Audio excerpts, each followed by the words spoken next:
ചെറായി വിജ്ഞാനവർദ്ധിനി സഭയുടെ കീഴിലുള്ള സഹോദരൻ മെമ്മോറിയൽ ഹൈസ്കൂളിൽ സഹോദരൻ അയ്യപ്പൻ്റെ പ്രതിമ സ്ഥാപിച്ചു. മലയാള സാഹിത്യരംഗത്തെ കുലപതി പ്രൊഫസർ എം.കെ. സാനു മാസ്റ്റർ പ്രതിമയുടെ അനാച്ഛാദനം നിർവഹിച്ചു. അതോടൊപ്പം നവീകരിച്ച സ്കൂൾ കവാടത്തിൻ്റെ ഉദ്ഘാടനം മുൻ മന്ത്രി എസ്. ശർമ്മയും നിർവഹിച്ചു. വി സഭാ പ്രസിഡന്റ് വികാസ് മാളിയേക്കലിൻ്റെ അധ്യക്ഷതയിൽ ചേർന്ന പൊതുസമ്മേളനം ഹൈബി ഈഡൻ MP ഉദ്ഘാടനം ചെയ്തു. സഹോദരൻ അയ്യപ്പൻ്റെ പ്രതിമ സമർപ്പിച്ച പൂർവ്വ വിദ്യാർത്ഥി OB ജയനെയും സ്കൂളിലെ മലയാള അധ്യാപകനും പ്രശസ്ത സാഹിത്യകാരനുമായിരുന്ന ശങ്കരൻ കരിപ്പായിയുടെ സ്മരണക്കായി സ്കൂൾ കവാടം നവീകരിച്ച് സമർപ്പിച്ച കുടുംബാംഗങ്ങൾക്ക് വേണ്ടി രഞ്ജൻ S. കരിപ്പായിയെയും സഭാ സെക്രട്ടറി PG ഷൈൻ ആദരിച്ചു. പൂയപ്പള്ളി തങ്കപ്പൻ മാസ്റ്റർ അനുമോദന പ്രസംഗം നടത്തി. Panchayat president Ramani Ajayan, vice president AN Unnikrishnan, ward member Radhika Satheesh, സഭാ treasurer Benseer K. Raj, PTA president Vinod Divine എന്നിവർ ആശംസകൾ നേർന്ന് സംസാരിച്ചു. സ്കൂൾ മാനേജർ KS ജയപ്പൻ സ്വാഗതവും ഹെഡ് മാസ്റ്റർ TA ബാബുരാജ് നന്ദിയും രേഖപ്പെടുത്തി.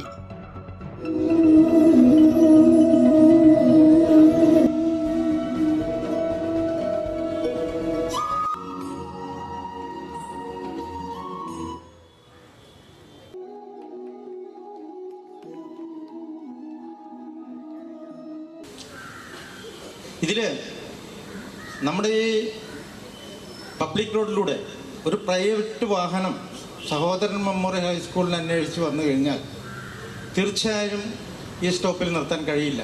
അങ്ങനൊരു ലക്ഷണം, അങ്ങനൊരു വേദി ആയിരുന്നില്ല നമ്മുടെ സ്കൂളിൻ്റെ ഫ്രണ്ട് വശം. ഇത് മനസ്സിലാക്കിക്കൊണ്ട് തന്നെ ഞാൻ അതിൻ്റെ ഫ്രണ്ട് ഭാഗത്തുള്ള മതിലുകളൊക്കെ വെള്ളപൂശി അതിനോടൊപ്പം ഒട്ടനവധി സൂത്രങ്ങൾ, മഹാത്മാഗാന്ധി, അതുപോലെ ശ്രീനാരായണ ഗുരു, സഹോദരൻ അയ്യപ്പൻ, അതുപോലെ മലാലെ, രവീന്ദ്ര ടാഗോർ, എല്ലാവരെയൊക്കെയുള്ള കുട്ടികൾക്കൊരു അറിവ് വരുന്ന രീതിയിലുള്ള സൂത്രങ്ങളൊക്കെ പതിച്ചുകൊണ്ടാണ് ഞാൻ ഈ രംഗത്തേക്ക് കടന്നു വരുന്നത്. അപ്പോൾ എനിക്കൊരു കാര്യം മനസ്സിലായ ഒരു സത്യം, സഹോദരനപ്പൻ്റെ ഒരു സൂത്രം, ഒരു 2-3 വരികൾ ഇതിൻ്റെ ഫ്രണ്ടിൽ എഴുതി ചേർക്കാൻ എനിക്ക് താല്പര്യമുണ്ടായിരുന്നു. അതിന് ഞാൻ ശ്രമിക്കുകയും ചെയ്തു. അപ്പോഴാണ് എനിക്ക് കാണാൻ കഴിഞ്ഞത്, ആ ഫ്രണ്ട് മതിൽ കംപ്ലീറ്റ് പൊളിച്ച് വെട്ടിത്തേച്ച് വികൃതമായ രീതിയിൽ ഇരിക്കുന്നൊരു അനുഭവമാണ് എനിക്കൊന്നുണ്ടായത്. അന്ന് ഞാൻ തീരുമാനിച്ചു, എൻ്റെ ഈ ചുരുങ്ങിയ കാലഘട്ടത്തിൽ തീർച്ചയായിട്ടും എന്തെല്ലാം ബുദ്ധിമുട്ടുകളുണ്ടായാൽ പോലും, സഭാപരമായിട്ടൊക്കെ പറഞ്ഞാൽ സാമ്പത്തികമായിട്ട് വരുമാനമില്ലാത്തൊരു സാഹചര്യമാണ്, എങ്കിൽ പോലും ഇതൊന്ന് മോടി പിടിപ്പിച്ച് പെട്ടെന്ന് ജനങ്ങൾ അറിയുന്ന രീതിയിലൊരു മുൻവശം, ഒരു മുൻഭാഗം ഉണ്ടാക്കി തീർക്കണം എന്നെനിക്ക് നിർബന്ധമായിരുന്നു. അതിൻ്റെ അടിസ്ഥാനത്തിലാണ് ഞാൻ ആലോചിച്ചപ്പോൾ പെട്ടെന്ന് എനിക്ക് ഓർമ്മ വന്നത് രഞ്ജൻ S. കരിപ്പായിയാണ്. കാരണം അതിനൊരു പ്രത്യേക കാരണമുണ്ട്. കാരണം തൊട്ടടുത്ത് ജീവിച്ചിരുന്നതും ഒന്നിച്ച് കളിച്ചു വളർന്നതും അതിൻ്റെ ഒരു സാമ്പത്തിക നിലവാരമൊക്കെ എനിക്ക് അറിയാവുന്നതും ഒക്കെ ആയ ഒരു വ്യക്തി, കുടുംബപരമായിട്ട് ഏറ്റവും കൂടുതൽ ബന്ധമുള്ള ഒരു വ്യക്തി. കരിപ്പായി സാറൊക്കെ ആയിട്ട് കൂടുതൽ ബന്ധം, എനിക്ക് ചെറുപ്പത്തിൽ തന്നെ കൂടുതൽ ബന്ധമുണ്ട്. എൻ്റെ കാരണന്മാരൊക്കെ ആയിട്ട് ഏറ്റവും അടുപ്പുള്ളൊരു കുടുംബം. അന്നേരമൊക്കെ പെട്ടെന്ന് എനിക്ക് ഓർമ്മ വന്നപ്പോൾ ഇത് രഞ്ജൻ S. കരിപ്പായിയാണ്. കാരണം ഇത് പറയാൻ കാരണം, ഇത് രഞ്ജൻ S. കരിപ്പായിയായിട്ട് ബന്ധപ്പെട്ട ഈ കാര്യങ്ങൾ നീക്കിയതിന് ശേഷം പല വ്യക്തികളും പല രീതിയിലും എന്നെ സമീപിക്കുകയുണ്ടായി. വേണമെങ്കിൽ ഞങ്ങളോട് പറഞ്ഞാൽ മതിയായിരുന്നില്ല എന്നൊക്കെ ചോദ്യം വന്നു. അതുകൊണ്ട് മാത്രം ഞാനിത് പറഞ്ഞു എന്ന് മാത്രം, ആരും പറയുന്നില്ല. പക്ഷേ ആ ഒരു സാഹചര്യത്തിൽ ഇവിടുത്തെ വേണ്ടപ്പെട്ട വ്യക്തികൾ എന്ന് വെച്ചാൽ ജോഷി മാഷ്, അതുപോലെ ദേവരാജൻ മാഷ്, അതുപോലെ തങ്കപ്പൻ മാഷയൊക്കെ സമീപിക്കുകയും എൻ്റെ ആവശ്യം ഉന്നയിക്കുകയും ഒക്കെ ചെയ്തതിൻ്റെ അടിസ്ഥാനത്തിൽ അവർ ഒരു പ്ലസ് പോയിന്റ് എനിക്ക് തന്നതിൻ്റെ അടിസ്ഥാനത്തിൽ ഞാൻ രഞ്ജൻ മാഷെ വിളിക്കുകയും ഞങ്ങളൊരു കമ്മിറ്റി സ്വാഭാവികമായിട്ട് രഞ്ജൻ മാഷും രഞ്ജനെയും കുടുംബത്തെയും ബന്ധപ്പെടുത്തി ജോഷി മാഷുണ്ടായിരുന്നു, തങ്കപ്പൻ മാഷുണ്ടായിരുന്നു, ദേവരാം മാഷുണ്ടായിരുന്നു, അതിൽ പണിയാൻ നേട്ട സുനിൽ CR ഉണ്ടായിരുന്നു, അങ്ങനെ ഒരു എഞ്ചിനീയറെയൊക്കെ വെച്ച് ഒരു കമ്മിറ്റി, ഒരു കൂടിയാലോചന യോഗം നടത്തിയതിൻ്റെ ഒരു പ്രതിഫലനമാണ്, ഒരു അവസാന വാക്കാണ് ഈ ഗേറ്റ്. ഈ ഞങ്ങളുടെ സ്കൂൾ മാനേജരായ ഈ കവാടവും പ്രതിമയുമായി മുന്നിട്ടിറങ്ങി സ്കൂൾ മാനേജർ തൻ്റെ വ്യക്തി ബന്ധങ്ങൾ ഉപയോഗിച്ച് ഈ മഹത്കൃത്യം സാധ്യമാക്കിയ സ്കൂൾ മാനേജർക്ക് KS ജയത്തപ്പനെ പ്രത്യേകം നിങ്ങൾക്ക് ഏവർക്കും വേണ്ടി അനുമോദിക്കുന്നു. കൂടുതൽ ദീർഘിപ്പിക്കുന്നില്ല, അടുത്ത പരിപാടിയിലേക്ക് കടക്കുകയാണ്. എല്ലാവർക്കും നമസ്കാരം. ഉദ്ഘാടനം ചെയ്യുന്നതിന് പ്രിയങ്കനായ ബഹു MP ഹൈബി വീടൻ അവറുകളെ ക്ഷണിച്ചോളൂ. വിദ്യാർത്ഥികൾക്ക് ഒരു തുരുത്തായി ഈ പ്രദേശം നിലനിന്നപ്പോഴും ഇവിടുത്തെ ഏറ്റവും സാധാരണക്കാരിലായിട്ടുള്ള കുട്ടികൾക്ക് ആശ്രയിക്കാൻ കഴിഞ്ഞ ഒരു വിദ്യാഭ്യാസ സ്ഥാപനം, അത് ചരിത്രത്തിൻ്റെ മറ്റൊരു ഘട്ടത്തിലേക്ക് ഇന്ന് കടക്കുമ്പോൾ ഒരു വിദ്യാഭ്യാസ സ്ഥാപനം എന്നുള്ള രീതിയിൽ ഒരു സെൻറ്റർ ഓഫ് എക്സലൻസ് ആയി മാറുമ്പോൾ ഇതിൻ്റെ ഏറ്റവും പ്രാധാന്യമർഹിക്കുന്ന ഒരു ചടങ്ങിൽ ഏറെ നാളായി സഹോദരൻ അയ്യപ്പൻ്റെ പേരിലുള്ള ഈ സ്കൂള്, അതിന് അദ്ദേഹത്തിൻ്റെ ഒരു പ്രതിമ എന്നുള്ള ദീർഘകാലത്തിൻ്റെ ഒരു ആവശ്യം, പുതിയ കവാടം, അങ്ങനെയുള്ള പദ്ധതികൾക്ക് സഹോദരൻ അയ്യപ്പൻ്റെ പേരിൽ അറിയപ്പെട്ടിരുന്ന ഒരു വിദ്യാഭ്യാസ സ്ഥാപനം അതിൻ്റെ ചരിത്രത്തിലെ ഏറ്റവും പ്രധാനപ്പെട്ട ഒരു ചടങ്ങിൽ ഏറ്റവും ആദരണീയനായ സാനുമാഷിനോടൊപ്പം പങ്കെടുക്കാൻ കഴിഞ്ഞു എന്നുള്ളതാണ് ഈ ചടങ്ങിനെ ഏറെ മഹത്തരമാക്കുന്നത് എന്ന് ഞാൻ ഈ അവസരത്തിൽ പറയാൻ ആഗ്രഹിക്കുകയാണ്. ദീർഘമായി ഒരു പ്രസംഗത്തിന് മുതിരുന്നില്ല. ഈ പ്രദേശത്തുള്ള ആളുകൾക്ക് ചെറായിയുടെ പ്രാധാന്യത്തെക്കുറിച്ചോ ചരിത്രത്തെക്കുറിച്ചോ പൗരാണികമായ ഈ വിദ്യാഭ്യാസ സ്ഥാപനം പൗരാണികതയുടെ ഒരു വലിയ ചിഹ്നമായി ഈ സ്ഥാപനം നിലനിൽക്കുമ്പോൾ നമ്മൾ മനസ്സിലാക്കണം, കേരളത്തിൻ്റെ സാമൂഹിക പുരോഗതിയിൽ വിദ്യാഭ്യാസം വഹിച്ചിട്ടുള്ള പങ്ക് വളരെ വലുതാണ്. ആ വിദ്യാഭ്യാസം എല്ലാവർക്കും പ്രാപ്യമാക്കാൻ വേണ്ടി സമൂഹത്തിലെ എല്ലാ ആളുകളെയും ഒരുപോലെ കാണണമെന്നൊരു കാലഘട്ടത്തിൽ നമ്മളെ പഠിപ്പിച്ചിട്ടുണ്ട് എങ്കിൽ അത് ഗുരുദേവൻ്റെ ശിഷ്യന്മാരിൽ ഒരാളായ സഹോദരൻ അയ്യപ്പൻ അടക്കമുള്ള മിശ്രഭോജനം എന്ന ലോകത്തിൻ്റെ ചരിത്രത്തിലെ തന്നെ ഏറ്റവും വലിയ വിപ്ലവമായി നമ്മൾ വിശേഷിപ്പിക്കുന്ന ചെറായി എന്ന ഈ കൊച്ചു പ്രദേശത്തെ ലോകത്തിൻ്റെ മുമ്പിൽ പരിചയപ്പെടുത്തുന്ന മിശ്രഭോജനം എന്താണ്, ആ മിശ്രഭോജനത്തിലൂടെ ഈ സമൂഹത്തിലെ എല്ലാവരും തുല്യരാണ് എന്ന ഏറ്റവും വിപ്ലവകരമായ ഒരു നയത്തിന്, തീരുമാനത്തിന് നേതൃത്വം കൊടുത്ത ഒരു വിപ്ലവകാരി എന്ന് വിശേഷിപ്പിക്കാൻ കഴിയുന്ന, രാഷ്ട്രീയത്തിലും പൊതുരംഗത്തും അധ്യാപകനായും എഴുത്തുകാരനായും എല്ലാം ഒരുപാട് റോളുകൾ ഈ സമൂഹത്തിൽ നിർവഹിച്ചിട്ടുള്ള സഹോദരൻ അയ്യപ്പൻ്റെ നാമോദയത്തിലുള്ള ഈ സ്കൂള്, ആ സ്കൂളിൻ്റെ ഒരു പ്രധാനപ്പെട്ട ചടങ്ങ്, ഞാൻ നേരത്തെ പറഞ്ഞതുപോലെ കേരളത്തിൻ്റെ സാമൂഹ്യ മണ്ഡലത്തിൽ വിദ്യാഭ്യാസം, കേരളം ഇന്ന് കേരള മോഡൽ എന്ന് നമ്മൾ അഭിമാനത്തോടു കൂടി പറയുന്ന മോഡൽ സൃഷ്ടിച്ചത് എത്രയോ വർഷങ്ങൾക്ക് മുമ്പ്, സ്വാതന്ത്ര്യലബ്ധിക്ക് മുമ്പ് തന്നെ നമുക്ക് ഇത്തരം സ്കൂളുകൾ, വിദ്യാഭ്യാസ സ്ഥാപനങ്ങൾ 200 വർഷങ്ങൾക്ക് മുമ്പ് കേരളത്തിൻ്റെ സാമൂഹ്യ മണ്ഡലത്തിൽ തുടങ്ങി എന്നുള്ളതാണ്. എല്ലാ വിഭാഗം ആളുകളെയും വിദ്യാഭ്യാസം നൽകണമെന്നുള്ള ഗുരുദേവൻ്റെ ചിന്തകൾ സഹോദരൻ അയ്യപ്പനിലൂടെ എല്ലാം കടന്നു വന്നപ്പോൾ സഹോദരൻ അയ്യപ്പൻ്റെ ഒരുപാട് ചരിത്രം ഞാൻ വേദിയിലിരുന്ന് സാനുമാഷിനോട് ചോദിക്കുകയായിരുന്നു, എങ്ങനെയായിരുന്നു മാഷിൻ്റെ ബന്ധം, സഹോദരൻ അയ്യപ്പനുമായി മാഷിൻ്റെ ബന്ധം എന്താണ് എന്നുള്ളത്.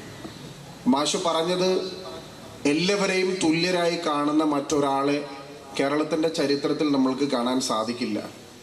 അത് പ്രായ വ്യത്യാസമില്ലാതെ, ജാതി വ്യത്യാസമില്ലാതെ ആരെ കണ്ടാലും തുല്യരായി കണ്ട് അവരോട് ഒരുമിച്ചിരുന്ന് സംസാരിക്കാൻ, അവരെ കേൾക്കാൻ വലിയ മനസ്സ് കാണിച്ചിട്ടുള്ള ഒരു വ്യക്തിത്വം. അത് ഞാൻ നേരത്തെ പറഞ്ഞത് അതിശോക്തിയോടുകൂടി പറഞ്ഞതല്ല. കേരളത്തിൻ്റെ നവോത്ഥാന ചരിത്രങ്ങളിൽ, സാമൂഹ്യ പരിഷ്കരണങ്ങളിൽ, സാമൂഹ്യ മുന്നേറ്റങ്ങളിൽ ഒഴിച്ചുകൂടാൻ പറ്റാത്ത ഒരു പേരാണ് സഹോദരൻ അയ്യപ്പൻ്റേത്.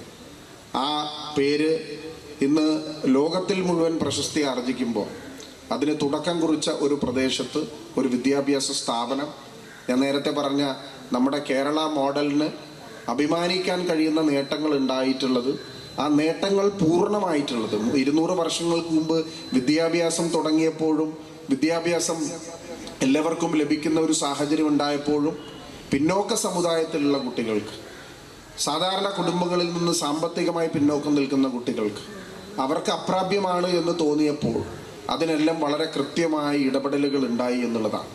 വിദ്യാഭ്യാസ അവകാശ നിയമം എന്ന റൈറ്റ് ടു എഡ്യൂക്കേഷൻ ആക്ട് നിലനിൽക്കുന്ന ഒരു രാജ്യത്ത് ഭരണഘടനാപരമായ ഒരു അവകാശമാണ് വിദ്യാഭ്യാസം എന്ന് നമ്മൾ പറയുമ്പോൾ ഇന്നും ആ അവകാശം നിഷേധിക്കപ്പെടുന്ന ഒരുപാട് സന്ദർഭങ്ങളും സാഹചര്യങ്ങളും ഇന്ത്യയുടെ സാമൂഹ്യ പശ്ചാത്തലത്തിൽ ഉണ്ടായിട്ടുണ്ട്. പക്ഷെ കേരളത്തിൽ അതുണ്ടാവാത്തത് വിദ്യാഭ്യാസത്തിൽ നമ്മൾ മുന്നോട്ട് വന്നതും അതിലൂടെ ആരോഗ്യരംഗത്ത് നമ്മൾക്ക് മികച്ച നേട്ടങ്ങൾ കൊയ്യാൻ സാധിച്ചതുമെല്ലാം വിദ്യാഭ്യാസവും ആരോഗ്യവും കേരളത്തിൻ്റെ മോഡൽ ലോക പ്രശസ്തി ആർജിച്ചത് കോവിഡ് കാലഘട്ടത്തിലടക്കം നമ്മൾക്ക് മനസ്സിലാക്കേണ്ടത് വിദ്യാഭ്യാസം എല്ലാവർക്കും എന്ന ആശയം കൃത്യമായി നടപ്പാക്കാൻ കഴിഞ്ഞത് വിവി സഭയുടെ പോലുള്ള സ്ഥാപനങ്ങളിൽ നിന്നാണ്. അത്തരം സാമൂഹിക വിപ്ലവങ്ങളിലൂടെ വളർന്നു വന്ന ഒരു വലിയ ചരിത്രമുള്ള മണ്ണിൽ ഇന്ന് ചരിത്രത്തിൻ്റെ ഭാഗമാകുന്ന ഒരു ചടങ്ങിൽ പങ്കെടുക്കാൻ കഴിഞ്ഞതിൽ സഹോദരൻ മെമ്മോറിയൽ ഹയർ സെക്കൻഡറി സ്കൂളിൻ്റെ ഈ അങ്കണത്തിൽ അഭിനന്ദനായ സാനു മാസ്റ്റർ അനാച്ഛാദനം ചെയ്ത സഹോദരൻ അയ്യപ്പൻ്റെ പ്രതിമയും ഏതാനും നിമിഷങ്ങൾക്കകം ഉദ്ഘാടനം ചെയ്യപ്പെടാൻ പോകുന്ന ഈ കവാടവുമെല്ലാം ഒരു കാലഘട്ടത്തിൻ്റെ വലിയ അനിവാര്യതയാണ് എന്ന തിരിച്ചറിവിൻ്റെ അടിസ്ഥാനത്തിൽ ഈ സ്ഥാപനത്തിന് എല്ലാവിധ അഭിവാദ്യങ്ങളും നേർന്നുകൊണ്ടൊരു ജനപ്രതിനിധി എന്നുള്ള രീതിയിൽ ഈ സ്ഥാപനം ഈ കാലഘട്ടം ആവശ്യപ്പെടുന്ന ഏറ്റവും നല്ല വിദ്യാഭ്യാസം കൊടുക്കുന്ന ഒരു സ്ഥാപനമായി വളരാൻ വേണ്ടി ഒരു ജനപ്രതിനിധി എന്നുള്ള രീതിയിൽ എൻ്റെ പരിപൂർണമായ പിന്തുണ ഉണ്ടാകുമെന്ന് മാത്രം ഈ അവസരത്തിൽ പറഞ്ഞുകൊണ്ട് ഈ പൊതുസമ്മേളനം ഔപചാരികമായി ഉദ്ഘാടനം ചെയ്തതായി അറിയിക്കുന്നു. നന്ദി, നമസ്കാരം. അന്ന് SNDP യോഗത്തിൻ്റെ അധ്യക്ഷനായിരുന്നുകൊണ്ട് ചെയ്ത പ്രസംഗത്തിൽ അദ്ദേഹം ചെയ്ത പ്രസംഗം ഇതാണ്: ശ്രീനാരായണ ഗുരുവിന് ജന്മം നൽകിയ ഒരു സമൂഹത്തിനല്ലാതെ ഇതുപോലൊരു സിംഹത്തെ പ്രസംഗിക്കുക സാധ്യമല്ല. കുമാരകൃഷ്ണനാണ് പറയുന്നത്.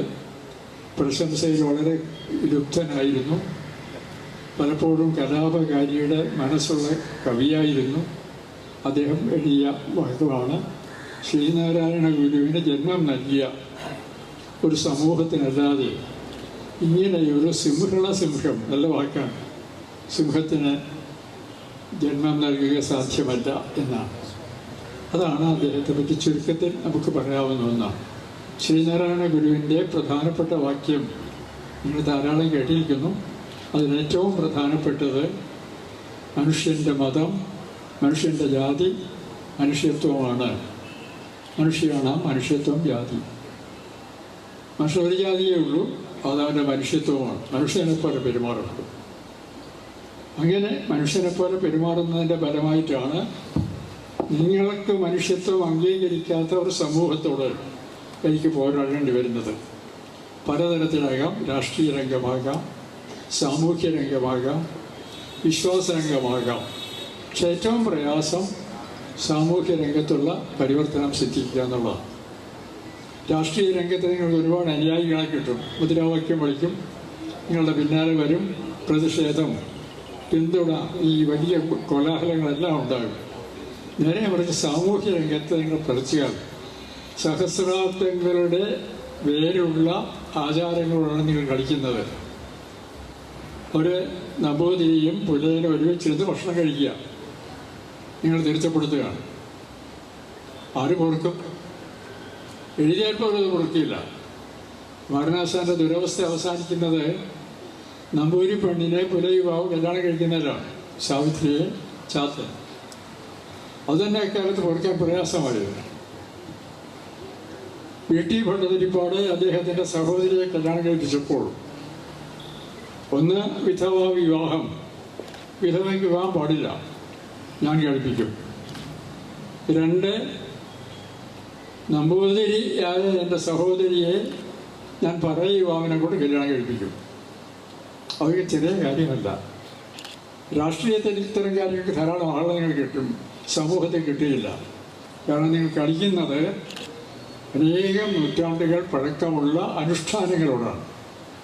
അതുതന്നെയാണ് ഇപ്പോൾ ഈ ഗോവധം തുടങ്ങിയ കാര്യങ്ങളൊക്കെ വരുന്നത്. ഗോവധത്തിനെതിരെ ഗോവിനെ ഗോമാംസം ഭക്ഷിക്കുന്നവരെ കൊല്ലുക, അവരെ ആക്രമിക്കുക, പള്ളി പൊളിക്കുക തുടങ്ങിയ കാര്യങ്ങൾ ഇതെല്ലാം പഴയ ആചാരത്തിൻ്റെ അടിസ്ഥാനത്തിൽ നടത്തുന്നതാണ്. അതിൽ നിന്ന് ഭിന്നമായി വളരെ മാന്യമായ ഒരു മനുഷ്യത്വ ബോധം നിർത്തിയ ഒരു വ്യക്തിയായിരുന്നു സഹോദരൻ അയ്യപ്പൻ. അധികാരത്തിൻ്റെ കാര്യത്തിലും അദ്ദേഹത്തെ ഏറ്റവും നിശിതമായി വിമർശിച്ച ഒരാൾ നിങ്ങളറിയില്ല, കോട്ടയത്തുള്ള വലിയ ധനികനാണ് ശങ്കുണ്ണിപ്പിള്ള. കേട്ടിട്ടുണ്ടോ ആരെങ്കിലും? സ്വരാജ് ശങ്കുണ്ണിപ്പിള്ള അറിയുന്നത് വലിയ ജന്മിയായിരുന്നു. ഭൂപ്രഭു കോൺഗ്രസ്സുകാരനും കോൺഗ്രസ്സുകാരൻ ആരെയും വഹിക്കില്ല. എനിക്ക് സ്വരാജ് മോട്ടോഴ്സ് ഉണ്ട്. അന്ന് ഞാൻ ഒരാളിൽ നിന്ന് കോട്ടയത്ത് പോയാൽ 2 മണിക്കൂറിന് അവിടെ എത്തും. നല്ല 3 കടത്ത് കടന്ന് അവിടെ 2 മണിക്കൂറുകളിലെത്തും. ആ ബസ്സിൽ നല്ല ഡ്രസ്സ് ചെയ്യാത്തവളെ കയറ്റിയില്ല. അങ്ങനെ ഉദ്ധതനായ ഒരു വ്യക്തിയാണ് അദ്ദേഹം.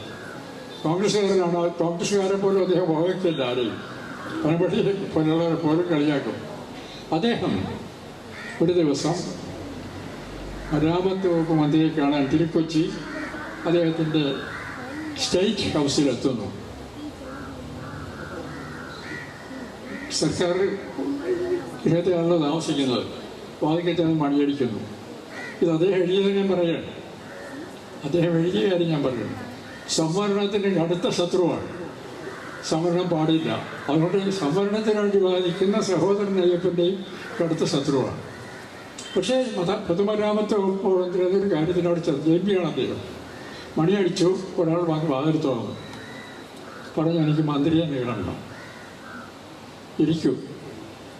അടുത്ത കസേരയിൽ വാതിൽ തുറന്നയാൾ ഇരുന്ന്, ഞാനാണ് മന്ത്രി. എന്താണിത്? ഞാനാണ് മന്ത്രി.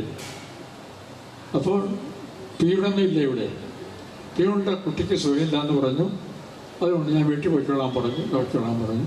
ഇവിടെ വരുന്നത് ഞാൻ തൊക്കാന്ന് പറഞ്ഞു. അദ്ദേഹം പറഞ്ഞു, ഇങ്ങനെ ഒരു മന്ത്രി, മനുഷ്യത്വത്തിൻ്റെ പര്യായം ഒരു മന്ത്രിയെ ഞാൻ വേറെ കണ്ടിട്ടില്ല. എന്തെല്ലാം എതിർപ്പുണ്ടെങ്കിലും ഈ മനുഷ്യനെ ആദരിക്കാതിരിക്കാൻ പറ്റിയില്ല. അങ്ങനെ ഒരു വളരെ പ്രത്യേകത മനുഷ്യനായ, അതാണ് വൈക്കം മുഹമ്മദ് ബഷീറിനോട് ഞാനൊക്കെ ചോദിച്ചു. സഹോദരൻ അറിയുമായിരുന്നല്ലോ, സഹോദരൻ അദ്ദേഹത്തിൻ്റെ എഴുത്തിനൊക്കെ വളരെ പ്രോത്സാഹിപ്പിച്ചിട്ടുണ്ട്. ബഷീർ ആദ്യം ബംഗാൾ മോഡലിൽ കഥകൾ എഴുതിക്കൊണ്ടിരുന്ന് സഹോദരനെ കാണിക്കും. അപ്പോൾ സഹോദരൻ പറയും, നിങ്ങൾ മുസ്ലിം സമുദായത്തിൽ ജനിച്ച ഒരാളുകൾ നിങ്ങളുടെ സമുദായത്തെ കുറിച്ച് എന്താ എഴുതാത്തത്? എഴുതിക്കൂടെ? അദ്ദേഹം തിരിഞ്ഞ സമുദായത്തെക്കുറിച്ച് എഴുതാൻ തുടങ്ങി. ബഷീറായി. അപ്പോൾ ബഷീർ പറയുന്നത് he was A human being.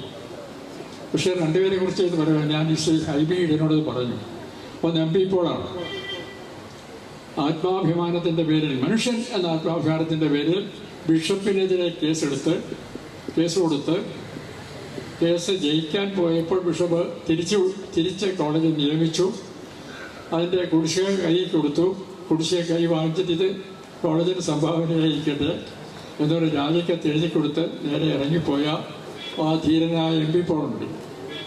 രാജ്യം കണ്ട ഏറ്റവും നല്ല വ്യക്തികളിൽ ഒരാളാണ് ബഷീർ. 2 പേര് അംഗീകരിച്ചിരുന്നു. ബഷീറിനെ വീട്ടിൽ താമസിപ്പിച്ച MP പോൾ. ഭാര്യയും പെൺമക്കളും എല്ലാം ഉണ്ട്. പെൺമക്കളാണ് അധികവും. 2 ആൺകുട്ടികളേ ഉള്ളൂ. ബഷീർ ജയിലിൽ നിന്നാണ് വരുന്നത്. ഒരു ദിവസം ഭാര്യയെ വിളിച്ച് പറഞ്ഞു, ഇവിടെ ഒരാൾ വരുന്നുണ്ടെന്ന്. അയാൾ മുസ്ലിമാണ്, വരുന്നത് ജയിലിൽ നിന്നാണ്. താൻ ദുർമുഖമൊന്നും കാണിക്കരുത്, ഇവിടെ താമസിപ്പിക്കുകയാണ് ചെയ്തത്. ഇത്തരത്തിൽ ഉള്ള പെരുമാറ്റം കൊണ്ട് മനുഷ്യത്വത്തിൻ്റെ പര്യായമായി തീർന്നാണ് MP പോൾ ഇവർ 2 പേരാണ് ആദരിച്ചത്. അദ്ദേഹം ചെയ്തത് ശ്രീനാരായണ ഒരു ജാതി, ഒരു മതം, ഒരു ദൈവം, മനുഷ്യന് എന്ന് പറഞ്ഞപ്പോൾ തൊട്ട് പിന്നാലെ വന്നത് കേട്ടിട്ടുണ്ടല്ലോ അല്ലേ?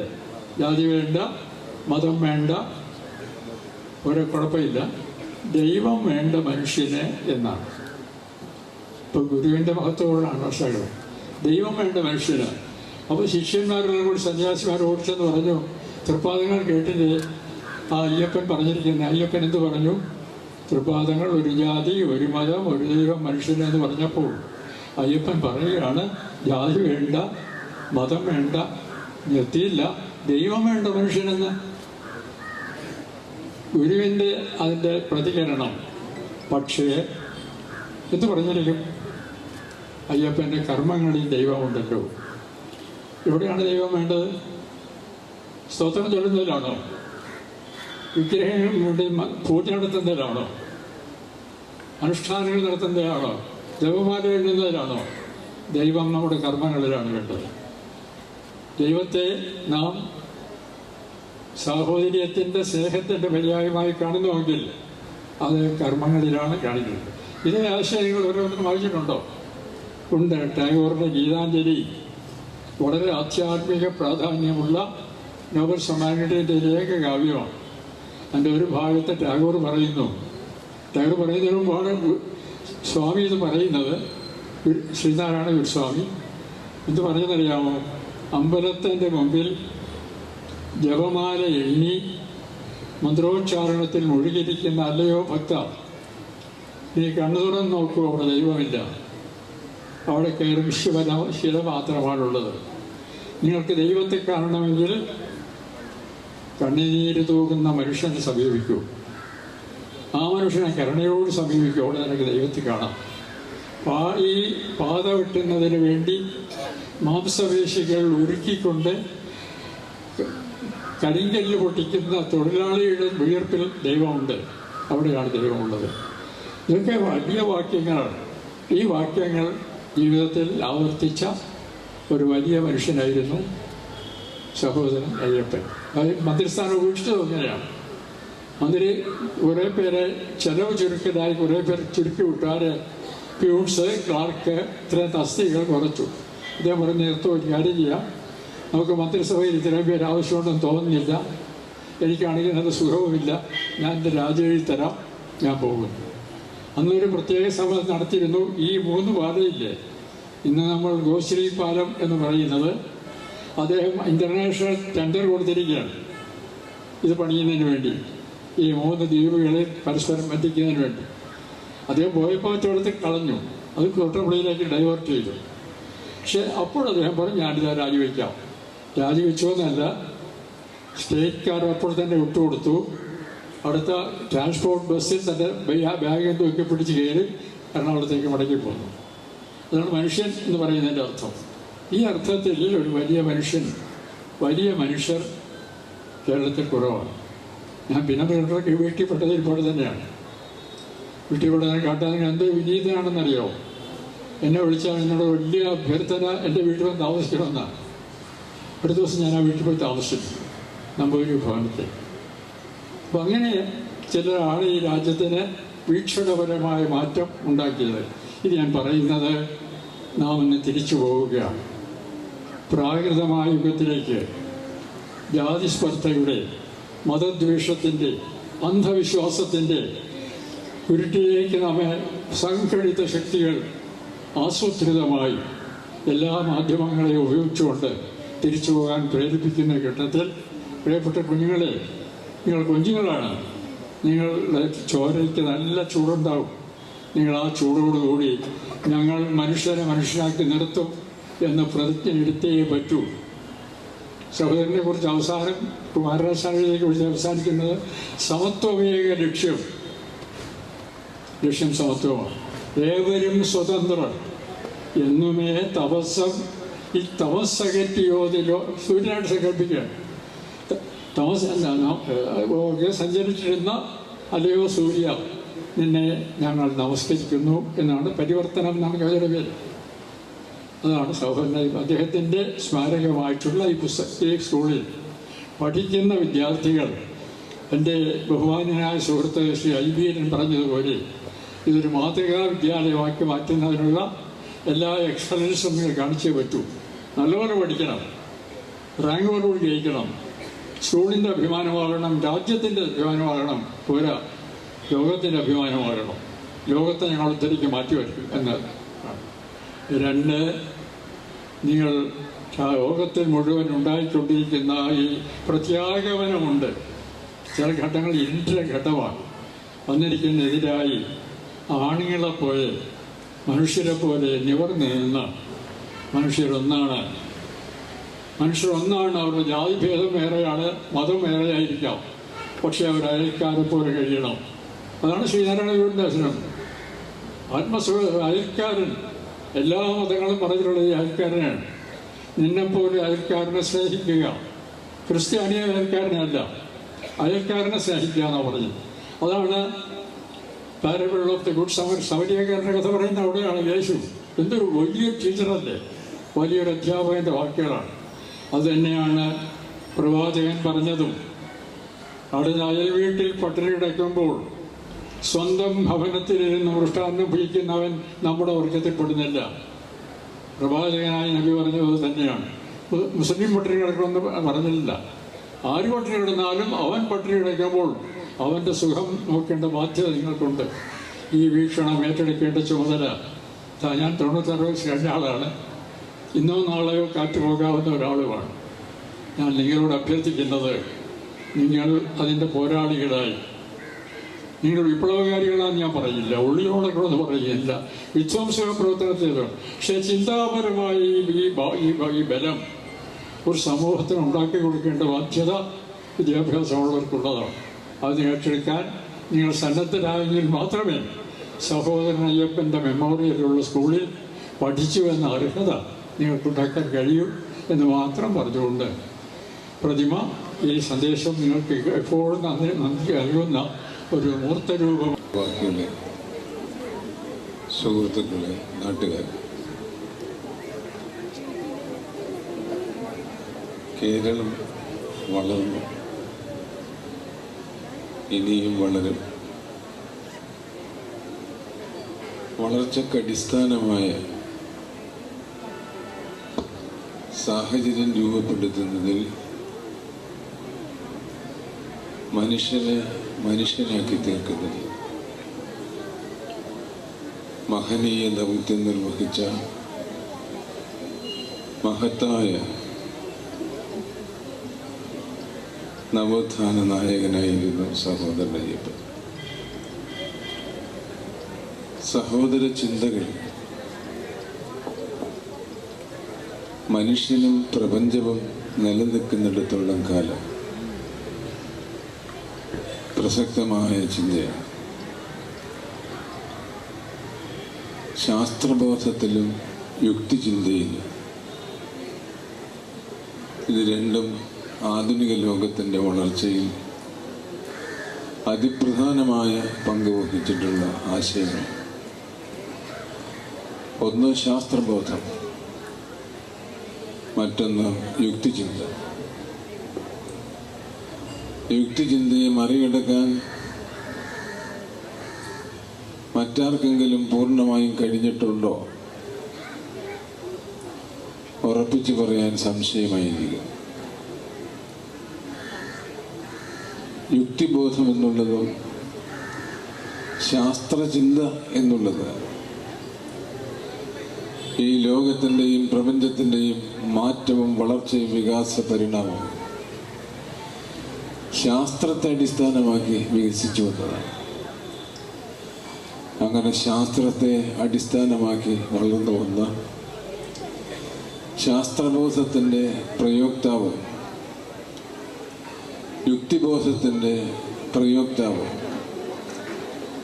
ഈ കേരളത്തിൽ സഹോദരൻ വഹിച്ച പങ്ക് സമാനതകളില്ലാത്തതാണ്, ചരിത്ര പ്രധാനമർഹിക്കുന്നതാണ്. ചെറായിക്കും കേരളത്തിനും മനുഷ്യനും പ്രപഞ്ചവും നിലനിൽക്കുന്നിടത്തോളം കാലം തികച്ചും പ്രസക്തമായ ഒരു നാമധേയമായിരിക്കും സഹോദരൻ അയ്യപ്പൻ എന്ന ഈ അവസരത്തിൽ ഓർത്തുകൊണ്ട് എന്നെ ഏൽപ്പിച്ചിട്ടുള്ള ചടങ്ങ് ഇവിടെ ഈ സഹോദരൻ മെമ്മോറിയൽ ഹയർ സെക്കൻഡറി സ്കൂളിൻ്റെ സഭാ മാനേജ്മെൻറ്റ് 2-3 പ്രത്യേകതകൾ ഇന്നത്തെ ചടങ്ങിന് മാറ്റിക്കൂട്ടുന്നുണ്ട്. സഹോദരൻ അയ്യപ്പൻ പ്രതിമ അനാച്ഛാദനം, നവീകരിച്ചിട്ടുള്ള സ്കൂളിൻ്റെ കവാട ഉദ്ഘാടനം, ആ ചുമതല നിർവഹിക്കണം എന്നാണ് എന്നോട് ആവശ്യപ്പെട്ടത്. അതനുസരിച്ച് എന്നെ ഏൽപ്പിച്ചിട്ടുള്ള ചുമതല സന്തോഷപൂർവ്വം നിർവഹിച്ചതായി ഉദ്ഘാടനം ചെയ്തതായി അറിയിക്കുന്നു. വാക്കുകൾ ചുരുക്കുന്നു. നിങ്ങൾക്ക് എൻ്റെ അഭിവാദനം. ഏതായാലും ഒരു സന്തോഷകരമായ അനുഭവമാണ്. ഏതായാലും ഈ ദിനം അവിസ്മരണീയം എന്നൊക്കെ ഒരു വാക്ക് നമ്മൾ സാധാരണ പറയാറുണ്ട്. അതെന്തിനും ഏതിനും വിശേഷമായി ചേർത്ത് അതിൻ്റെ അർത്ഥം നശിപ്പിച്ചിരിക്കുന്ന ഒരു കാലഘട്ടത്തിൽ ഇതുപോലെ അക്ഷരാർത്ഥത്തിൽ അത് സഫലത നേടുന്ന ഒരു വാക്കായി മാറുന്നത് ഇത്തരം സന്ദർഭങ്ങളിലാണ്. നോക്കുക, ചിരകാല പ്രതീക്ഷ. ഈ വിദ്യാലയം സഹോദരൻ്റെ നാമധേയം സ്വീകരിച്ചിട്ട് 60 ആണ്ടുകളായിരിക്കുന്നു. പലപാട് ഇതുപോലെ അദ്ദേഹത്തിൻ്റെ ഒരു പ്രതിമ ഇവിടെ സ്ഥാപിക്കണം എന്നുള്ള ആലോചനകളൊക്കെ പലപ്പോഴും നടന്നിട്ടുണ്ട്. എങ്കിലും അത് സാക്ഷാത്കരിക്കപ്പെട്ടത് ഈ സന്ദർഭത്തിൽ മാത്രമാണ്. അതിന് വിജ്ഞാനവർദ്ധിനി സഭയുടെ അധ്യക്ഷൻ അടക്കമുള്ള എല്ലാ ഭരണസമിതി അംഗങ്ങളെയും അതോടൊപ്പം അവരോടൊപ്പം എല്ലാ കാര്യങ്ങളിലും പിന്തുണ പ്രഖ്യാപിച്ചുകൊണ്ട് നിന്ന വിദ്യാലയത്തിലെ പ്രധാനാധ്യാപകൻ ബാബുരാജ് ഉൾപ്പെടെയുള്ള അധ്യാപകർ, വിജ്ഞാനവർദ്ധിനി സഭാ ഭരണസമിതി അംഗങ്ങൾ, ഇവരെല്ലാം അഭിനന്ദനം അർപ്പിക്കുന്നു. ഇതോടൊപ്പം തന്നെ ഞങ്ങളുടെയൊക്കെ ആരാധ്യനായ ഗുരുനാഥനും പുരോഗമന സാഹിത്യ പ്രസ്ഥാനത്തിൻ്റെ വസന്തകാലത്ത് ഏറെ എഴുതിക്കൊണ്ടിരുന്ന പ്രശസ്തനായ സാഹിത്യകാരനും സഹോദരൻ്റെ ശിഷ്യനുമായ ശങ്കരഗിരിപ്പായി സാറിൻ്റെ ഓർമ്മയ്ക്ക് വേണ്ടി അദ്ദേഹത്തിൻ്റെ കുടുംബം സമർപ്പിച്ച ഈ കവാടം അദ്ദേഹത്തിൻ്റെ ചിത്രം ആലേഖനം ചെയ്തിട്ടുണ്ട് മതിലിൽ. അത് വികാരഭരിതമായ മനസ്സോടുകൂടി മാത്രമേ സ്മരിക്കുവാൻ ഞങ്ങളെപ്പോലുള്ള ആളുകൾക്ക് കഴിയുകയുള്ളൂ. വേണ്ടി ഇങ്ങനെ ഒരു അവാർഡുണ്ടായല്ലോ എന്ന് ഓർക്കുമ്പോൾ ആ കുടുംബത്തോടൊപ്പം ഏറ്റവും കൂടുതൽ നിർവൃതിയോടുകൂടി ആരാധനയോടുകൂടി ഞാനും ആ ഓർമ്മകൾക്ക് മുമ്പിൽ തലകുനിക്കുകയാണ് ചെയ്യുന്നത്. സുഹൃത്തുക്കളെ, ഇതുപോലുള്ള ധന്യമായ നിമിഷങ്ങളിൽ തീർച്ചയായിട്ടും ഇവരൊക്കെ ആരായിരുന്നുവെന്ന് എങ്കിലൊന്ന് അറിയാനുള്ള ശ്രമമാണ് നമ്മൾ നടത്തേണ്ടത്. ഏറ്റവും അനിവാര്യമായിട്ടുള്ളതും അത്തരം കാര്യങ്ങൾ തന്നെയാണ്. സഹോദരൻ അയ്യപ്പനായാലും ശങ്കരഗിരിപ്പായി സാറായാലും സാറിൻ്റെ ജീവിതത്തിൻ്റെ ഏതാണ്ട് അവസാനത്തെ 20 വർഷക്കാലം സാർ നിശബ്ദനായിരുന്നു. സാഹിത്യ രചനകളും ഞാൻ കുത്തി ചോദിച്ചിട്ടുണ്ട്. എവിടെ ഒന്നിപ്പോൾ വയ്യതങ്ങ് പോകാന്ന് പറയുമായിരുന്നു. എങ്കിലും എഴുതേണ്ടത് അദ്ദേഹം എഴുതിയിട്ടുണ്ട്. നെഞ്ഞിടിപ്പുകൾ എന്ന് പറയുന്ന കാവ്യസമാഹാരം, നെടുവീർപ്പുകൾ എന്ന് പറയുന്ന കാവ്യസമാഹാരം, സ്ത്രീഹൃദയം രണ്ടുമാതിരി എന്നുള്ള നോവൽ, ഇതൊക്കെ ഇപ്പോഴും എൻ്റെ ഓർമ്മയിൽ നിലനിൽക്കുന്നു. അവിടെ ഈ സന്ദർഭത്തിൽ ആ ഗുരുപാദങ്ങളിൽ ശീർഷം അർപ്പിച്ച് ഞാൻ ആരാധന അർപ്പിക്കട്ടെ. ഇത് സാധ്യതപ്രായമാക്കിയ ഇവിടെ ഈ പ്രതിമ ജയൻ എന്ന് പറയുന്ന ഞങ്ങളുടെ പൂർവ്വ വിദ്യാർത്ഥിയാണ് അത് സമർപ്പിച്ചത്. അദ്ദേഹത്തിനും അതോടൊപ്പം തന്നെ സാറിൻ്റെ കുടുംബം മക്കളൊക്കെ ഇവിടെ ഉണ്ട്.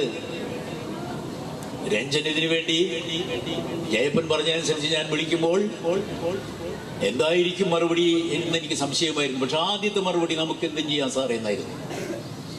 ശുഭോദർക്കമായ ഒരു മറുപടി, നമുക്ക് എന്തും ചെയ്യാം സാറേ എന്നാണ് രഞ്ജന്റെ വായിൽ നിന്ന് വന്നത്. പിന്നെ കുടുംബമായിട്ടൊക്കെ ആലോചിച്ചു. വേണ്ട പോലെ തന്നെ ചെയ്തു രഞ്ജൻ. അത് പറഞ്ഞാൽ അത് തന്നെ കൂടുതൽ പറയേണ്ടി വരും. അതുകൊണ്ട് ഞാൻ പറയുന്നില്ല.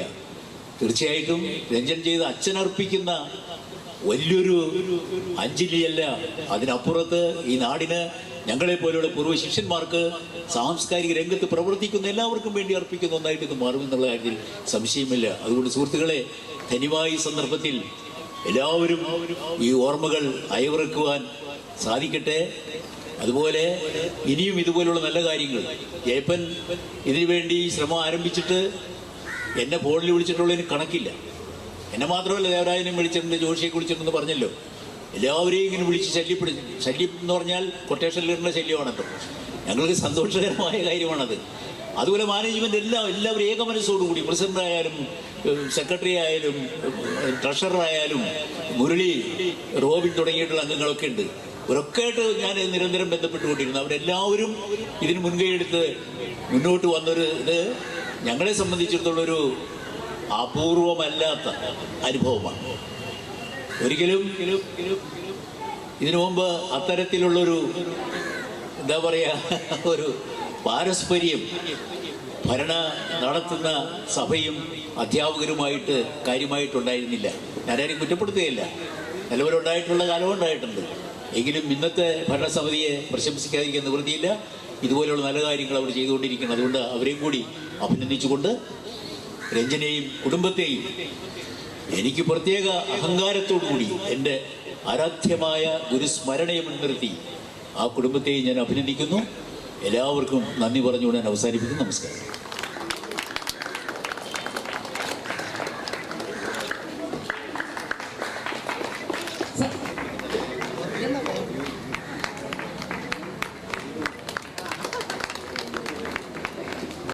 ഈ ചാനൽ ഷെയർ ചെയ്യുക, സബ്സ്ക്രൈബ് ചെയ്യാൻ മറക്കരുത്.